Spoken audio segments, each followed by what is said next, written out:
नमस्कार बहिणींनो. लाडकी बहीण योजनेबाबत मोठा अपडेट आला आहे. 31 मार्चपर्यंत ई-के.वाय.सी करण्याची संधी आहे असं वाटत होतं. पण आता संकेतस्थळावर वेगळा संदेश दिसतोय.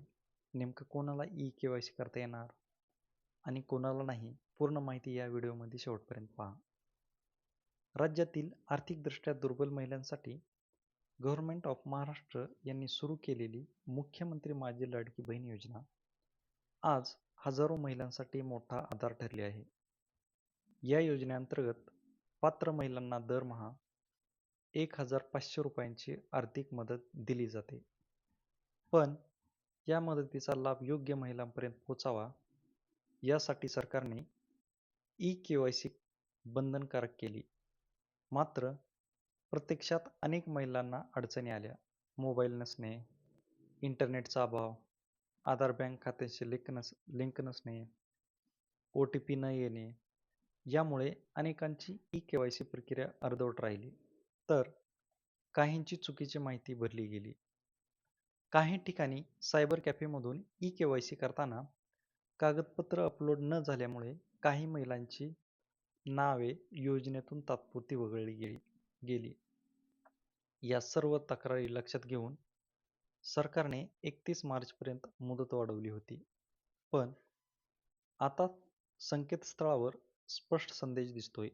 ही ई-के.वाय.सी संधी फक्त त्या महिलांसाठी आहे ज्यांनी आधी ई-के.वाय.सी करताना चुकीचे पर्याय निवडले होते.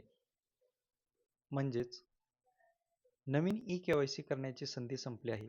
फक्त दुरुस्ती करता येणार आहे. महिला व बालविकास मंत्री आदिती तटकरे यांनीही या संदर्भात स्पष्ट केलं होतं की ज्या पात्र महिलांनी ई-के.वाय.सी केली आहे पण चुकीमुळे लाभ मिळत नाही, त्यांना माहिती दुरुस्त करण्यासाठी पुन्हा एकदा संधी देण्यात आली आहे. त्यांनी सर्व पात्र बहिणींना विनंती केली आहे की मुदतीपूर्व दुरुस्ती करून घ्या. आधी ई-के.वाय.सी केली असेल तर लॉग इन करा. तुमची माहिती बरोबर आहे का तपासा.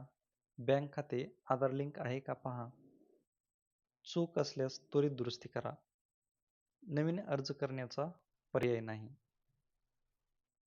लाडकी बहीण योजना फक्त आर्थिक मदत नाही तर अनेक महिलांसाठी आत्मविश्वासाचा आधार आहे.